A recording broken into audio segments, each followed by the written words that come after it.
Hello guys, चलिए आज start करते हैं हमारा पर्यावरण। आपका चैप्टर नंबर 13 है और आपका चैप्टर नंबर जो 12 है वो कंप्लीट हो चुका है गाइज। उसका आपका चैप्टर कंप्लीट हो गया, क्वेश्चन आंसर कंप्लीट हो गया। 5 क्वेश्चन है वो आज शाम तक आपके अपलोड हो जाएंगे, इसलिए आप लोग परेशान नहीं होइएगा। और नेक्स्ट ये लास्ट चैप्टर है, आप लोगों के एग्ज़ाम भी आ गए और आप लोगों की पढ़ाई तो अच्छी चलती होगी गाइज। और अगर कोई भी चैप्टर पढ़ना है फिर से, अगर जो कोई ना समझ में आया हो चैप्टर, तो आप लोग बता सकते हैं कि लाइट का चैप्टर है आपका।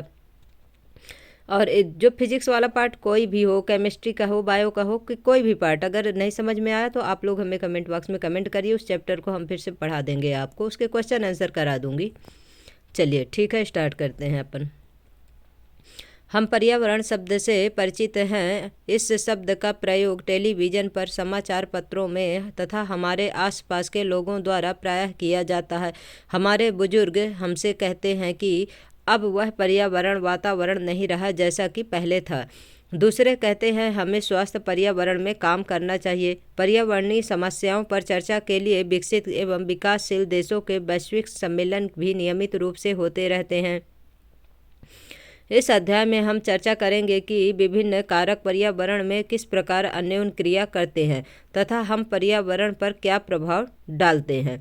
मतलब जो इंसान जो है, तो जो पर्यावरण में जैसे कोई भी कार्य करता है, जो कोई भी कार्य, जो भी घर में काम करते हैं, अपन ऑफिस में काम करते हैं, फैक्ट्रियों हैं, हॉस्पिटल हैं, जो भी जहाँ भी काम होता है, उससे जो कचरा निकलता है, उससे जो तो पर्यावरण में क्या इफेक्ट पड़ते हैं, क्या प्रभाव पड़ता है, उससे जीवन में क्या प्रभाव पड़ता है और हमारे आसपास जो वातावरण है उसमें क्या प्रभाव पड़ता है। 13.1 देखिए, परितंत्र और इसके संगठक क्या हैं। सभी जीव जैसे कि पौधे, जंतु, सूक्ष्म जीव एवं मानव तथा भौतिक कारकों में परस्पर अन्योन्य क्रिया होती है तथा प्रकृति में संतुलन बनाए रखते हैं। किसी क्षेत्र के सभी जीव तथा वातावरण के अजैव कारक संयुक्त रूप से परितंत्र बनाते हैं। अतः एक परितंत्र में सभी जीवों के जैव घटक तथा अजैव घटक होते हैं, यानी कि जो जीवित, जैव यानी जो जीवित है, अजैव यानी जो जीवित नहीं है। भौतिक कारक है, भौतिक कारक में क्या है, अजैव घटक आपका क्या क्या है, इसे नोट कर लीजिएगा, क्योंकि अब आपके पास टाइम नहीं है, आप लोग तो खुद ही पढ़ाई करते होंगे। जो इम्पोर्टेंट जो कीवर्ड्स है उसे नोट करना है आपको, जो है तो नोटबुक और अपनी पेन लेके बैठना है जब भी पढ़ाई करिए। और रीडिंग हमेशा कंटिन्यू करना है, ऐसा नहीं करना कि कल हम कर लेंगे। कल तो कभी आता ही नहीं गाइस, जब भी है आज करना है तो आज ही ये काम कंप्लीट करना है। आपके अजैव घटक में क्या क्या है, ताप, वर्षा, वायु, मृदा एवं खनिज इत्यादि अजैव घटक हैं। उदाहरण के लिए यदि आप बगीचे में जाएं तो आपको विभिन्न पौधे जैसे घास, वृक्ष, गुलाब, चमेली, सूर्यमुखी जैसे फूल वाले सजावटी पौधे तथा मेढक, कीट एवं पक्षी जैसे जंतु दिखाई देंगे। यह सभी क्या है, सजीव हैं, परस्पर अन्योन्य क्रिया करते हैं तथा इनकी वृद्धि, जनन एवं अन्य क्रियाकलाप परितंत्र के अजैव घटकों द्वारा प्रभावित होती हैं। अतः यह बगीचा एक परितंत्र है। वन, तालाब तथा झील परितंत्र के अन्य प्रकार के ये प्राकृतिक परितंत्र हैं, जबकि बगीचा तथा खेत मानव निर्मित कृत्रिम परितंत्र है। 1 नंबर के क्वेश्चन में आपसे पूछ सकता है कि कौन सा जो है तो आपका कृत्रिम है, मानव निर्मित, तो आपका कौन कौन सा, बगीचा है और खेत है। और प्राकृतिक रूप से कौन सा है, तो आपका तालाब है, झील है और प्राकृतिक वन संपदा जो वन है वो सब क्या है आपके, जो है तो प्राकृतिक हैं। और कृत्रिम में क्या हो गया आपका, खेत हो गया, खेत, बगीचा हो गया, खेत हो गया। हम पिछली कक्षा में पढ़ चुके हैं कि जीवन निर्वाह के आधार पर जीवों को उत्पादक, उपभोक्ता एवं अपघटक वर्गों में बांटा गया है। मतलब इसको 3 भागों में बांटा गया है, उत्पादक, उपभोक्ता एवं अपघटक वर्गों में बांटा गया। आइए स्मरण करने का प्रयास करें जो हमने स्वनिर्वाह परितंत्र स्वयं बनाया था। कौन से जीव सूर्य के प्रकाश एवं क्लोरोफिल की उपस्थिति में अकार्बनिक पदार्थों से कार्बनिक पदार्थ जैसे कि शर्करा, चीनी एवं मंड का निर्माण कर सकते हैं। सभी हरे पौधे एवं नील हरित शैवाल जिनमें प्रकाश संश्लेषण की क्षमता होती है इसी वर्ग में आते हैं तथा उत्पादक कहलाते हैं। क्रियाकलाप 13.1 संभवतः है आपने एक जल जीवशाला या एक्वेरियम देखी होगी। आइए इसे बनाने का प्रयास करते हैं। जल जीवशाला बनाते समय हमें किन बातों का ध्यान रखना होगा? मछलियों को तैरने के लिए पर्याप्त स्थान, एक बड़ा जार भी ले सकते हैं। जल में क्या होना चाहिए? ऑक्सीजन एवं भोजन। हम एक वायु पंप या वातित्र द्वारा ऑक्सीजन पंप कर सकते हैं तथा मछली का भोजन बाजार में उपलब्ध होता है। यदि हम इसमें कुछ पौधे लगा दें तो यह एक स्वनिर्वाह तंत्र बन जाएगा। क्या आप सोच सकते हैं कि यह कैसा होता है? एक जल जीवशाला मानव निर्मित परितंत्र का उदाहरण है। क्या हम जल जीवशाला बनाने के उपरांत इसे ऐसे ही छोड़ सकते हैं? यदा कदा इसकी सफाई की आवश्यकता है। बिल्कुल सफाई की आवश्यकता होती है गाइस। एक्वेरियम रखेंगे तो उसकी सफाई करनी होगी। क्या हमें इसी प्रकार तालाबों एवं झीलों की सफाई भी करनी चाहिए? क्यों और क्यों नहीं? क्योंकि हमारे जो आसपास का इन्वायरमेंट है उसे साफ और स्वच्छ बनाए रखने के लिए कि वो जो तालाब है उसका जल जो है तो स्वच्छ रहे, तो वहाँ पर गंदगी नहीं फैलाना है और जो है तो वहाँ पर जो कचरा हो उसे क्या करना है? सफाई कराना है। उसी से क्या होगा? साफ सफाई होगा, जो हमारे आसपास का वातावरण क्या हो जाएगा? सुरक्षित हो जाएगा, शुद्ध होगा। सभी जीव प्रत्यक्ष अथवा परोक्ष रूप से अपने निर्वाह हेतु उत्पादकों पर निर्भर करते हैं। सभी जीव किसमें जो है तो उत्पादक ऊपर निर्भर करते हैं। ये जीव उत्पादक द्वारा उत्पादित भोजन पर प्रत्यक्ष अथवा परोक्ष रूप से निर्भर करते हैं। उपभोक्ता कहलाते हैं। उपभोक्ता को मुख्यतः शाकाहारी, मांसाहारी तथा सर्वाहारी एवं परजीवी में बांटा गया है। अब देखिए ये जो है तो कितने भागों में बांटे गए हैं? 4 भागों में। शाकाहारी हैं, मांसाहारी हैं तथा सर्वाहारी हैं, जो सब कुछ खाते हैं। परजीवी में परजीवी जो आपके सूक्ष्म जीव हैं, जैसे आपके बैक्टीरिया हो गया और क्या हो गया? कवक हो गया, फंगस हो गया। क्या इनमें से प्रत्येक प्रकार के वर्ग के उदाहरण बता सकते हैं कि कौन से शाकाहारी हैं, कौन मांसाहारी है, कौन सर्वाहारी है? ऐसी स्थिति की कल्पना कीजिए जब आप जल जीवशाला को साफ करना छोड़ दें तथा कुछ मछलियां एवं पौधे इसमें मर भी गए, तो क्या आपने कभी सोचा है कि क्या होता है जब एक जीव मरता है? जीवाणु और कवक जैसे सूक्ष्म जीव मृत जैव अवशेषों का अपमार्जन करते हैं। ये सूक्ष्म जीव अपमार्जक हैं क्योंकि ये जटिल कार्बनिक पदार्थों को सरल अकार्बनिक पदार्थों में बदल देते हैं। जो सूक्ष्म जीव अपमार्जक होते हैं तो क्या होते हैं? जो जटिल अकार्बनिक पदार्थ होते हैं उसमें क्या करते हैं? उन्हें सरल जो जटिल कार्बनिक पदार्थ होता है उसे क्या करते हैं? सरल अकार्बनिक पदार्थों में बदल देते हैं, जो मिट्टी भूमि में चले जाते हैं तथा पौधों द्वारा पुनः उपयोग में लाए जाते हैं। फिर उसके बाद जब अकार्बनिक पदार्थ में बदल जाएंगे तो मिट्टी में चले जाएंगे, फिर मिट्टी से फिर पौधे द्वारा क्या करेंगे? उपयोग में लाई जाएगी। इनकी अनुपस्थिति में मृत जंतुओं एवं पौधों पर क्या प्रभाव पड़ेगा? सूक्ष्म जीव नहीं होंगे तो कौन जो कार्बनिक पदार्थों को अकार्बनिक पदार्थों में कौन बदलेगा और फिर कैसे होगा? इसलिए इन्वायरमेंट जो पर्यावरण उसका क्या है? सभी कुछ नुकसान होने लगेगा। इसलिए जो है तो इस प्रकृति में इन्वायरमेंट में सभी जीवों की आवश्यकता है। क्या अपमार्जकों को न रहने पर भी मृदा की प्राकृतिक पुनः पूर्ति होती रहती है? बिल्कुल नहीं होगी, क्योंकि उसे जो है तो चेंज कौन करेगा? नहीं तो जैसे कचरा फेंकेंगे वैसे ही पड़े रहेगा। आप सब्जी का छिलका देखिए, आप फेंक दीजिए, कुछ दिन बाद देखिए वो धीरे धीरे क्या होता है? गल जाता है और फिर उस किसमें दूसरी चीज़ों में परिवर्तित हो जाता है। क्रियाकलाप 13.2 जल जीवशाला बनाते समय क्या आपने इस बात का ध्यान रखा है कि ऐसे जलीय जीवों को साथ न रखें जो दूसरों को खा जाए? अन्यथा क्या हुआ होता है? अगर एक जीव दूसरे को खा लेगा तो फिर कैसे इन्वायरमेंट के ये जो चलता रहता है क्रम तो कैसे चलेगा? समूह बनाइए और चर्चा कीजिए कि उपरोक्त समूहों में जीव एक दूसरे को किस प्रकार निर्भर करते हैं। मतलब एक जीव दूसरे के ऊपर किस प्रकार से डिपेंड होते हैं। जलीय जीवों के नाम उसी क्रम में लिखिए जिसमें एक जीव दूसरे जीव को खाता है तथा एक ऐसी श्रृंखला स्थापित कीजिए जिसमें कम से कम 3 चरण हो। जैसे आपके क्या है? पावक जो ये होते हैं, पादप प्लावक होते हैं, उसे कौन खाती है? मछली खाती है। फिर मछली को जो कौन खाती है? बड़ी मछलियाँ खाती हैं। बड़ी मछलियाँ फिर कौन खाता है? मगरमच्छ खाता है। इस प्रकार से क्या होता है? ये एक क्रम चलता रहता है। जो छोटे छोटे कीट हैं उनको भी मछलियाँ खाती हैं, फिर मछलियों को जो तो बड़ी मछलियाँ खाती हैं। क्या आप किसी एक समूह को सबसे अधिक महत्व का मानते हैं? क्यों अथवा क्यों नहीं। देखिए किसी एक ही चीज़ का सबसे ज़्यादा महत्व नहीं देंगे। अगर एक ही चीज़ का महत्व देंगे तो इन्वायरमेंट का जो संतुलन हो क्या होगा, बिगड़ेगा। आहार श्रृंखला एवं जाल। अब देखिए ये आहार श्रृंखला जो है तो किस प्रकार से एक दूसरे के ऊपर ये डिपेंड होते हैं। देखिए 13.1 में किस प्रकार प्राकृतिक में आहार श्रृंखला किस प्रकार से है, फिर वन में, फिर घास में और तालाब में 4 प्रकार से दिए हुए हैं। तो ये देखिए ABC 3 प्रकार से दिए हुए हैं। ये जो है तो प्रकृति में जो पेड़ पौधे बने हुए हैं, फिर पेड़ पौधों को कौन खाता है, हिरन खाता है। हिरन को कौन खाता है, देखिए यहाँ पर शेर खाता है। फिर भी क्या है, वन है। वन में क्या है, ये जो है तो पौधे हैं, पौधों को कौन खा रहा है, टिड्डा है। जैसे फसल कोई उगा रहे हो क्या है, वन, उनको टिड्डा खाता है। टिड्डा को कौन खाता है, मेढक। मेढक को कौन खाता है, सांप। सांप को कौन खाता है, बाज खाता है। इस प्रकार ये एक दूसरे पर क्या होते हैं, डिपेंड होते हैं। फिर सी में देखिए घास के मैदानों में क्या है, तो घास के मैदान या तालाब में क्या होता है, तालाब में छोटे छोटे जो है तो पादप प्लावक होते हैं। पादप प्लावक को कौन है खा रहा है, बिच्छू खा रहा है। बिच्छू को कौन खा रहा है, मछली। मछली को कौन खा रहा है, ये बाज खा रहा है। इस प्रकार से ये श्रृंखला चलती रहती है। आहार श्रृंखला एवं जाल यानी एक दूसरे के ऊपर ये सभी डिपेंड होते हैं। क्रियाकलाप 13.4 में हमने जीवों की एक श्रृंखला बनाई थी जो एक दूसरे का आहार करते हैं।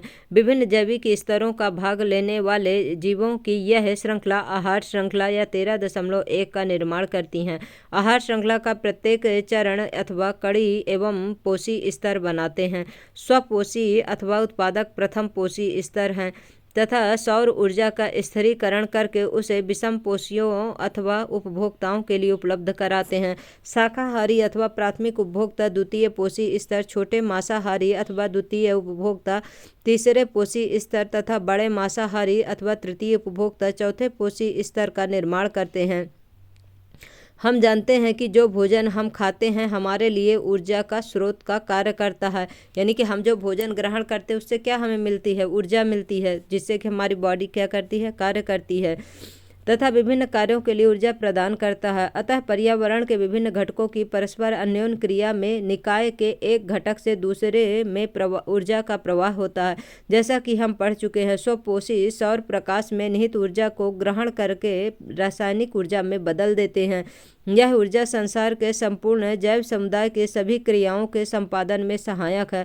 स्वपोषी के ऊर्जा विषमपोषी एवं अपघटकों तक जाती हैं। जैसा कि ऊर्जा के स्रोत नामक पिछले अध्याय में हमने जाना था कि जब ऊर्जा का एक रूप से दूसरे रूप में परिवर्तन होता है तो पर्यावरण में ऊर्जा की कुछ मात्रा का अनुपयोगी ऊर्जा के रूप में ह्रास हो जाता है। पर्यावरण के विभिन्न घटकों के बीच ऊर्जा के प्रवाह का विस्तृत अध्ययन किया गया तथा यह पाया गया कि एक स्थलीय परितंत्र में हरे पौधों की पत्तियां द्वारा प्राप्त होने वाले सौर ऊर्जा का लगभग 1% भाग खाद्य ऊर्जा में परिवर्तित करते हैं। जब हरे पौधे प्राथमिक उपभोक्ता द्वारा खाए जाते हैं तो ऊर्जा की बड़ी मात्रा का पर्यावरण में ऊष्मा के रूप में ह्रास होता है। कुछ मात्रा का उपयोग पाचन, विभिन्न जैव कार्य में वृद्धि एवं जनन में होता है। खाए हुए भोजन की मात्रा का लगभग 10% ही जैव मात्रा में बदल पाता है तथा अगले स्तर के उपभोक्ता को उपलब्ध हो पाता है।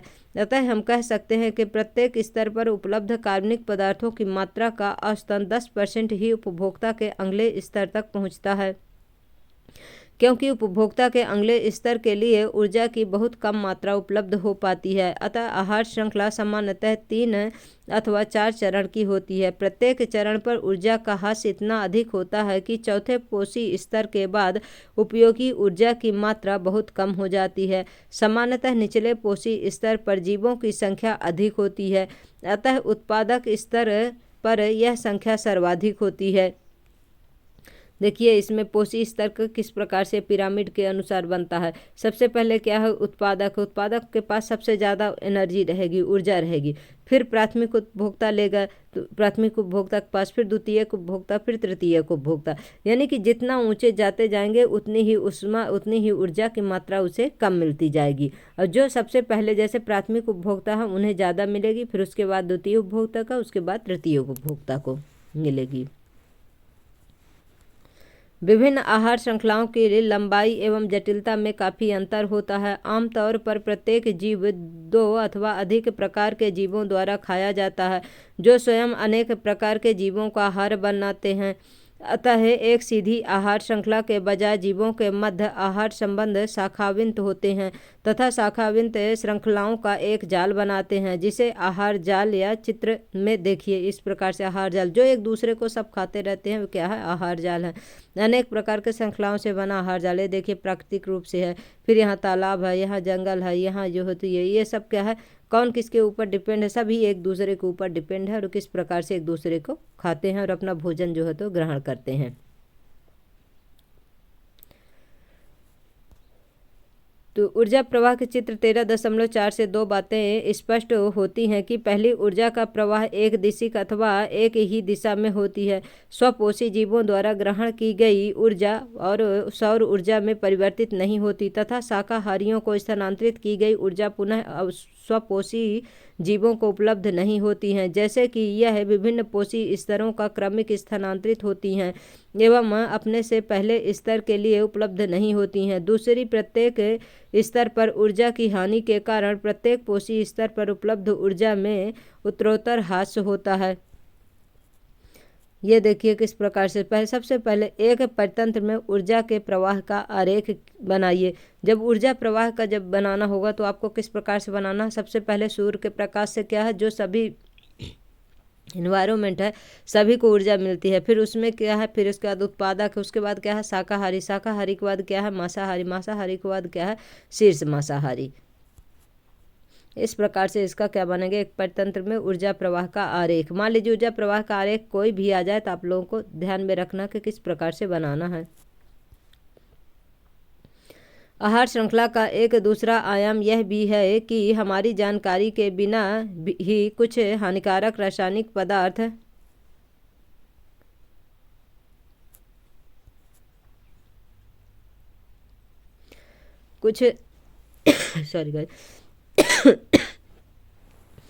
कुछ हानिकारक रासायनिक पदार्थ आहार श्रृंखला से होते हुए हमारे शरीर में प्रविष्ट हो जाते हैं। आप कक्षा 9 में पढ़ चुके हैं कि जल प्रदूषण किस प्रकार होता है। इसका एक कारण है कि विभिन्न फसलों को रोग एवं पीड़कों से बचाने के लिए पीड़कनाशक एवं रसायनों का अत्यधिक उपयोग करना है। ये रसायन बहकर मिट्टी में अथवा जल के स्रोत में चले जाते हैं। मिट्टी से इन पदार्थों का पौधों द्वारा जल एवं खनिजों के साथ साथ अवशोषण हो जाता है तथा जलाशयों में यह जलीय पौधों एवं जंतुओं में प्रवेश कर जाते हैं। यह केवल एक तरीका है जिससे वे आहार श्रृंखला में प्रवेश करते हैं, क्योंकि ये पदार्थ अजैव निम्नीकरण है। यह प्रत्येक पोषी स्तर पर उत्तरोत्तर संग्रहित होते जाते हैं, क्योंकि किसी भी आहार श्रृंखला में मनुष्य शीर्षस्थ है, अतः हमारे शरीर में यह रसायन सर्वाधिक मात्रा में संचित हो जाते हैं। इसे जैव आवर्धन कहते हैं। यही कारण है कि हमारे खाद्यान्न जैसे गेहूं तथा चावल, सब्जियां, फल तथा मांस में पीड़क रसायन के अपशिष्ट विभिन्न मात्रा में उपस्थित होते हैं। उन्हें पानी से धोकर अथवा अन्य प्रकार से अलग नहीं किया जा सकता। जो रसायन भोज्य पदार्थों में आ जाते हैं, पेड़ पौधों से अवशोषित कर लिए जाते हैं। जो फल है, गेहूं है, चावल है, कोई भी चीज़ है, अगर उसी जो चीज़ हम खाते हैं उसी में चला गया तो उसे धो करके अलग नहीं किया जा सकता है। ये है, तो इसीलिए क्या होता है, जैव आवर्धन कहते हैं। मतलब जैव आवर्धन मतलब ये बढ़ता जाता है, जैसे जैसे उच्च स्तर पर पहुंचेगा वैसे वैसे इसकी मात्रा क्या होगी, रासायनिक जो रसायन है क्या होते जाएंगे, बढ़ते जाएंगे। फिर 13.3 में देखिए क्या है कि समाचार पत्रों में तैयार खाद्य सामग्री अथवा भोज्य पदार्थों में पीड़क एवं रसायनों की मात्रा के विषय में प्रायः ही समाचार छपते रहते हैं। कुछ राज्यों ने इन पदार्थों पर रोक भी लगा दी है। इस प्रकार की रोक के औचित्य पर चर्चा कीजिए। आपके विचारों में इन खाद्य पदार्थों में पीड़कनाशियों का स्रोत क्या है? क्या यह पीड़कनाशी अन्य खाद्य स्रोतों के माध्यम से हमारे शरीर में पहुंच सकते हैं? किन उपायों द्वारा शरीर में इन पीड़कनाशियों की मात्रा कम की जा सकती है? चर्चा कीजिए। हमारे क्रियाकलाप पर्यावरण को किस प्रकार प्रभावित करते हैं? हम सब पर्यावरण को समेकित भाग हैं। पर्यावरण में परिवर्तन हमें प्रभावित करते हैं तथा हमारे क्रियाकलाप गतिविधियां हमारे चारों ओर के पर्यावरण को प्रभावित करते हैं। कक्षा 9 में हम पढ़ चुके हैं कि हमारे क्रियाकलाप पर्यावरण को किस प्रकार प्रभावित करते हैं। इस भाग में हम पर्यावरण संबंधी 2 समस्याओं के विषय में विस्तार से चर्चा करेंगे। वे हैं ओजोन परत का अपक्षय तथा अपशिष्ट निपटान। इसमें 2 चीज़ अपने को पढ़ना है कि ओजोन परत का किस प्रकार से अपक्षय होता है, नुकसान होता है, तथा ये जो अपशिष्ट जो निकलते हैं, आप इलेक्ट्रॉनिक अपशिष्ट हो गया, आपका हॉस्पिटल का अपशिष्ट हो गया, जो घर का अपशिष्ट हो गया, फैक्ट्रियां हैं, कंपनियां हैं, जितने भी कहीं भी देखिए जितनी सारी फैसिलिटीज़ हैं, ऐसी कोई फैसिलिटीज़ नहीं है जिसमें से कि अपशिष्ट पदार्थ ना निकलता हो। तो उनका सबका निपटान किस प्रकार से किया जाएगा। गाइस अब आज के लिए इतना ही। अब इसके बाद कल पढ़ेंगे अपन ये 13.21 ओजोन परत तथा यह किस प्रकार अपक्षयित होती हैं, मतलब ओजोन परत किस प्रकार से अपक्षयित होती है। गाइस आप लोगों की पढ़ाई कैसी चल रही है? आप लोग पढ़ाई अच्छी ही करते होंगे गाइस। हमारा पूछना काम है कि कैसी चल रही है, और आप लोगों को कौन सा सब्जेक्ट पढ़ना है, क्या पढ़ना है, क्या नहीं पढ़ना, आप लोग हमें कमेंट बॉक्स में कमेंट करिए।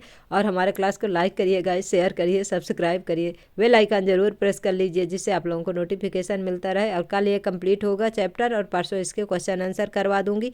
इसके बाद बस आपका एक बायो वाला बचेगा चैप्टर, उसे भी कंप्लीट हो जाएगा। यानी कि कोशिश करूंगी कि 10 जनवरी के अंदर अंदर सब कंप्लीट हो जाए। आप लोगों का रिवीजन कैसे चल रहा है गाइस, आप लोग हमें कमेंट करके बता दीजिए थोड़ा।